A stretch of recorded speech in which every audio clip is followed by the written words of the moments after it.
ഫിലിമി പ്രസിലേക്ക് എല്ലാവർക്കും സ്വാഗതം. എന്താ കുറച്ച് നാളായിട്ട് സുരേഷ് ഗോപിയെക്കുറിച്ചൊന്നും പറയുന്നില്ലല്ലോ എന്നാണ് പുതിയ ചോദ്യം. സുരേഷ് ഗോപിയെക്കുറിച്ച് ഞങ്ങൾ പറയാറുണ്ട്. കാരണം സുരേഷ് ഗോപി നടന്ന നിലയിൽ, രാഷ്ട്രീയക്കാരെന്ന നിലയിൽ ഇതൊക്കെ ഞങ്ങൾ ചെയ്തിട്ടുള്ളതാണ്. പിന്നെ കുറച്ച് ദിവസമായിട്ട് തെരഞ്ഞെടുപ്പിൻ്റെ ബഹളത്തിലായിരുന്നല്ലോ സുരേഷ് ഗോപി. അപ്പോൾ ആ രംഗം ഞങ്ങൾ ശല്യം ചെയ്തില്ല. കാരണം അവിടെ വാർത്താ പ്രാധാന്യം വേറെയായിരുന്നു. അദ്ദേഹത്തിനെ വിജയിപ്പിക്കാൻ വേണ്ടി അഹോരാത്രം പല പ്രാവശ്യം പ്രധാനമന്ത്രി വന്നു പോയിക്കൊണ്ടിരുന്നു ആലോചിക്കണം. അപ്പോൾ അതിൻ്റെ ഒരു ഹാങ് ഓവർ ഉണ്ടായിരുന്നു.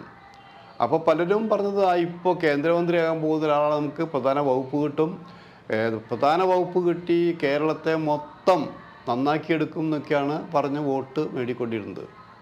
പക്ഷെ അപ്പോഴും സുരേഷ് ഗോപിയെ പലരും സമീപിച്ചിരുന്നു. ഈ രാഷ്ട്രീയം മാത്രം പോരാ, നമുക്ക് സിനിമ വേണം, സിനിമയായിരുന്നു സുരേഷ് ഗോപിയെ ഇതുവരെ എത്തിച്ചത്, സിനിമയിലൂടെയാണ് പലരും അറിഞ്ഞത്, അതുകൊണ്ട് സിനിമ ഉപേക്ഷിക്കരുത് എന്ന് പറഞ്ഞ് പലരും വന്നിരുന്നു. അപ്പോഴൊക്കെ സുരേഷ് ഗോപി പറഞ്ഞ ഈ തെരഞ്ഞെടുപ്പ് ഒന്ന് കഴിയട്ടെ, ജയിച്ചാലും തോറ്റാലും ഞാൻ സിനിമയിലുണ്ടാവും, ജയിച്ചാലും തോറ്റാലും ഒരു ഇടവേള സിനിമയ്ക്ക് നൽകും, രാഷ്ട്രീയത്തിന് നൽകും എന്ന് സുരേഷ് ഗോപി അവരെ പറഞ്ഞ വാക്ക് കുറേയൊക്കെ പാലിക്കുന്ന ഒരാളാണ് സുരേഷ് ഗോപി എന്നറിയാം. ഇപ്പോൾ തിരക്ക് കഴിഞ്ഞു, ചില പുലിവാലുകളും പിടിച്ചെങ്കിലും പുതിയ സിനിമ ചെയ്യാൻ തീരുമാനിച്ചു. അതായത് പുതിയ സിനിമ ചെയ്യാൻ തീരുമാനിച്ചു വെച്ചാൽ ഏറ്റവും ഒടുവിൽ റിലീസ് ചെയ്ത് ഹിറ്റായ പടം ഗരുഡനാണെന്ന് ആലോചിക്കണം. ആ ഗരുഡൻ ഒരു പേരെടുത്തിട്ട് ആ ഗരുഡൻ്റെ വിജയം, ആ ആത്മവിശ്വാസവുമായിട്ടാണ് തൃശ്ശൂരിലേക്ക് വണ്ടി കയറി തെരഞ്ഞെടുപ്പിന് മത്സരിച്ച് ആലോചിക്കണം. അത് എത്രാമത്തെ പടമായിരുന്നു? 256ാമത്തെ പടം. ഇപ്പോൾ വരാൻ പോകുന്ന 257ാമത്തെ സിനിമയാണെന്ന് ആലോചിക്കണം. അതായത് മോഹൻലാൽ 360 അഭിനയിച്ചുകൊണ്ടിരിക്കുമ്പോൾ സുരേഷ് ഗോപി 257. അത് ചെയ്യുന്നതായിട്ട് സനൽ വി ദേവാണ് ദേവൻ ചെയ്യുന്നത്. വരാഹം എന്നാണ് സിനിമയ്ക്ക് ഇപ്പോൾ ഇട്ടിരിക്കുന്ന പേര് മാറാൻ സാധ്യതയുണ്ട് എന്നും പറഞ്ഞു കേൾക്കുന്നു.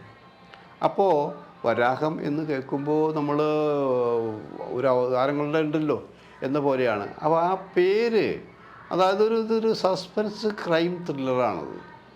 അതിന് പറ്റിയ പേരല്ല എന്നൊരു വിഭാഗം പറയുന്നുണ്ട്. സുരേഷ് ഗോപിയുടെ പടത്തിൻ്റെ പേര് ഇപ്പോൾ ഗരുഡൻ എന്നൊക്കെ പറയാം. അതൊരു അന്തസ്സുണ്ട്, ആ ഗരുഡൻ്റെ അല്ലേ, ആ ഒരു വെയിറ്റ് ഈ വരാഹത്തിന് കിട്ടിയിട്ടില്ല. അപ്പോൾ ആൾക്കാരും കേട്ടില്ല. അപ്പോൾ ആൾക്കാർ എന്ത് സുരേഷ് ഗോപിയുടെ പുതിയ പടത്തിന് വരാഹം എന്ന് പറയാം. അപ്പോൾ ആ പേര് മാറ്റാൻ താല്പര്യമുണ്ട്. കാരണം ചോര പൊടിയുന്ന രംഗങ്ങളൊക്കെ ഇതിലുണ്ട് ശരിക്കും. അപ്പോൾ ചോരയുമായി ബന്ധപ്പെട്ടുള്ള ഇടാൻ തന്നെയാണ് താല്പര്യം. പിന്നെ വേറൊരു കാര്യമുണ്ട്, നിറയെ കഥകൾ സുരേഷ് ഗോപിക്ക് വേണ്ടി എഴുതിക്കൊണ്ടിരിക്കുകയാണ്. രാഷ്ട്രീയത്തിലുള്ളപ്പോൾ തന്നെ പടത്തിൻ്റെ എണ്ണത്തിലൊന്നും കുറവൊന്നുമില്ല, ഉള്ള കാര്യം പറയാമല്ലോ. അങ്ങനെയുള്ളപ്പോൾ സുരേഷ് ഗോപി ചില നിബന്ധനകൾ വെച്ചിട്ടുണ്ട്. അത് പറഞ്ഞു കേൾക്കുന്നത് ഇങ്ങനെ. കാരണം നമ്മൾ തമിഴ്നാട്ടിൽ MGR മുഖ്യമന്ത്രി ആയിട്ടിരിക്കുമ്പോൾ തന്നെ മുഖ്യമന്ത്രിയിലേക്ക് എത്താൻ തൻ്റെ സിനിമകളാണ് സന്ദേശം, തൻ്റെ രാഷ്ട്രീയ ചിന്തകളാണ് താൻ ഈ സിനിമയിലൂടെ കൊണ്ടുപോകുന്നത്.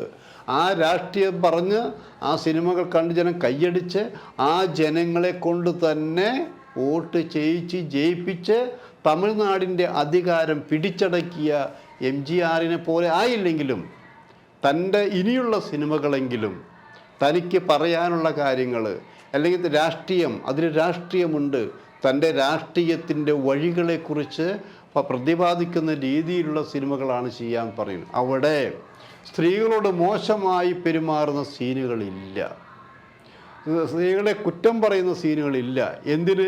മറ്റുള്ളവരെ തെറി പറയുന്ന പോലീസ് ഓഫീസറായാൽ ചിലപ്പോൾ തെറി പറയേണ്ടി വരുമല്ലോ, അത്തരം രംഗങ്ങളിൽ പോലും തെറി പറയുന്ന വാക്കുകൾ സുരേഷ് ഗോപി എന്നുള്ള നടൻ ഉപയോഗിക്കില്ല എന്നുള്ള അങ്ങനെ കുറേ തീരുമാനങ്ങളിൽ എത്തിച്ചേർന്നിരിക്കുമെന്ന് ആലോചിക്കണം. അത് ആൾക്കാരെ പിന്തുണ പിടിച്ചു പറ്റാൻ വേണ്ടിയിട്ടുള്ള അങ്ങനെ ഒരു നിബന്ധനകൾ സുരേഷ് ഗോപിക്കുണ്ട്. മറ്റൊരു കാര്യം പറയുന്ന കേൾക്കുന്നു, സുരേഷ് ഗോപിയുടെ അടുത്ത മകനും അഭിനയ രംഗത്തേക്ക് ഇറങ്ങി, 2 മക്കളും അഭിനയ രംഗത്തേക്ക് വന്ന് കഴിഞ്ഞു. ഇനിയൊരു പുതിയ സിനിമ, അതായത് 260ാമത്തെ സിനിമ ചെയ്യാൻ പോകുമ്പോൾ ഒരുപക്ഷെ അച്ഛനും മക്കളും കൂടി ഉൾപ്പെട്ട സിനിമയായിരിക്കും എന്ന് ആലോചിക്കണം. അപ്പോൾ അങ്ങനെ കുറേ തീരുമാനങ്ങളുമായിട്ടാണ് സുരേഷ് ഗോപി ഈ പുതിയ വന്നിരിക്കുന്നത്. അപ്പോൾ ചിലരൊക്കെ ചോദിച്ചു, ഈ രാഷ്ട്രീയത്തിൽ ഇത്രയും സജീവമായി എന്ന് പറഞ്ഞാൽ പ്രധാനമന്ത്രി മോദിജി എന്നല്ലേ പറയാൻ പാടുള്ളൂ. അദ്ദേഹം സുരേഷ് ഗോപിക്ക് വേണ്ടി മാത്രം എത്ര പ്രാവശ്യമാണ് തൃശ്ശൂരിൽ വന്നുപോയത്? ഗുരുവായൂരും തൃശ്ശൂർ ജില്ലയിലാണല്ലോ, 5-10 കിലോ വ്യത്യാസമുള്ളൂ. എത്ര പ്രാവശ്യമാണ് വന്നുപോയത്? അതേ സ്ഥാനത്ത് 2 കേന്ദ്രമന്ത്രിമാരിവിടെ, മോഡിയുടെ മന്ത്രി 2 കേന്ദ്രമന്ത്രിമാരോട് തിരുവനന്തപുരത്ത് മത്സരിച്ചിട്ടുണ്ടായിരുന്നല്ലോ. ആർക്കെങ്കിലുമായിട്ട് അവിടെ പോയില്ലല്ലോ. അത്രമാത്രം പ്രാധാന്യം സുരേഷ് ഗോപി കൊടുക്കുമ്പോൾ ഈ തെരഞ്ഞെടുപ്പ് കഴിയുമ്പോൾ രാഷ്ട്രീയത്തിൽ നിന്നൊരു വിടവാങ്ങൽ അല്ലെങ്കിൽ ഒരു ഗ്യാപ്പ് ഉണ്ടാക്കുന്നത് ശരിയല്ല എന്നാണ് പലരും പറഞ്ഞത്. അപ്പോഴും സുരേഷ് ഗോപി പറഞ്ഞത്, എന്നെക്കുറിച്ച് വ്യക്തമായിട്ട് പ്രധാനമന്ത്രിക്കറിയാം. ഞാൻ അഭിനയിക്കാൻ അന്നും പോയിരുന്നു, ഇപ്പോഴും പോകുന്നു. രാഷ്ട്രീയ സമയത്ത് ഞാനൊരു 24 മണിക്കൂറും ഫുൾ ടൈം രാഷ്ട്രീയ പ്രവർത്തകനല്ല എന്നറിയാം. ഞാൻ ഒരേ സമയം എനിക്ക് രാഷ്ട്രീയമുണ്ട്, അത് ചെയ്യും. ആ രാഷ്ട്രീയത്തിന് വേണ്ടി ഞാൻ 24 മണിക്കൂറും ചിലവഴിക്കുന്നില്ല. കുറേ സമയം ഞാൻ സിനിമയ്ക്ക് വേണ്ടി ചിലവഴിക്കുന്നു, കുറേ സമയം മറ്റു സാമൂഹിക രംഗങ്ങളിൽ പ്രവർത്തിക്കുന്നു. ഇങ്ങനെ എല്ലാം കൂടിയതാണ്. അതിൽ കുറച്ച് സമയം ഞാൻ എൻ്റെ കുടുംബത്തിന് ചിലവഴിക്കുന്നു. അങ്ങനെ എല്ലാം കൂടിയതാണ് സുരേഷ് ഗോപി. അപ്പോൾ സുരേഷ് ഗോപി തൽക്കാലം ഇപ്പോൾ രാഷ്ട്രീയത്തിൽ സുരേഷ് ഗോപിയുടെ ആവശ്യമൊന്നുമില്ല. ഇനി അടുത്ത തെരഞ്ഞെടുപ്പ് വരുമ്പോൾ മതി. അടുത്ത തെരഞ്ഞെടുപ്പ് എന്ന് പറഞ്ഞാൽ എന്താ? അസംബ്ലി തെരഞ്ഞെടുപ്പ് വരുമ്പോഴാണ് സുരേഷ് ഗോപിയുടെ ആവശ്യം ഇനി ഉണ്ടാവുള്ളൂ.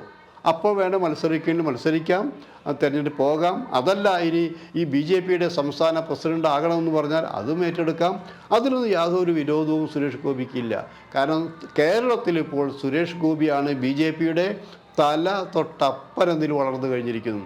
അതിൻ്റെ അസൂയ മറ്റുള്ളവർക്കുണ്ടെന്ന് ആലോചിക്കണം. കാരണം ഇത്രയും പെട്ടെന്ന് വന്ന് മോദിയുടെ സ്വന്തം ആളായി BJPയിൽ കിട്ടാവുന്ന എല്ലാ ആനുകൂല്യവും പിടിച്ചു പറ്റി അങ്ങനെയുള്ള സുരേഷ് ഗോപിയെ ആരും കൈവിടില്ല.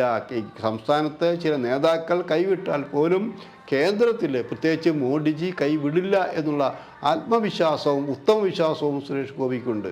അങ്ങനെ എല്ലാവിധ അദ്ദേഹത്തിൽ നിന്ന് അനുവാദം മേടിച്ച് ആശീർവാദം വാങ്ങിയിട്ടാണ് ഈ 257ാമത്തെ സിനിമയിൽ അഭിനയിക്കാൻ വന്നിട്ടുള്ള ആലോചിക്കണം. ആ സിനിമ മുതൽ, അതായത് ഇപ്പോൾ ഈ സിനിമ വരാഹം എന്നുള്ള സിനിമ മുതൽ സുരേഷ് ഗോപിയുടെ സ്വഭാവത്തിൽ മാറ്റം വരുന്നു, സിനിമയുടെ അഭിനയിക്ക സ്റ്റൈലിൽ മാറ്റം വരുന്നു, കഥയിൽ മാറ്റം വരുത്തും എന്നാലോചിക്കണം. അതായത് നീതി ഉള്ള സിനിമകളിലെ, നല്ല സിനിമകളിലെ ഇനി അഭിനയിക്കാൻ പോലുള്ളൂ. തോക്കെടുക്കുന്നതുകൊണ്ട് സിനിമ മോശമാവണമെന്നില്ല, ചോര ചിന്തുകൊണ്ട് സിനിമ മോശമാവണമെന്നില്ല. അതിലൊരു പ്രത്യേക സന്ദേശങ്ങൾ ഉണ്ടായിരിക്കും ആലോചിക്കണം. അത്തരം സിനിമകൾ ധാരാളം ഉണ്ടാക്കിക്കൊണ്ടിരിക്കുകയാണെന്ന് ആലോചിക്കണം. അതായത് സുരേഷ് ഗോപിക്ക് വേണ്ടി ഒരു സിനിമ ഫാക്ടറി, എഴുത്തുകാരുടെ ഫാക്ടറി.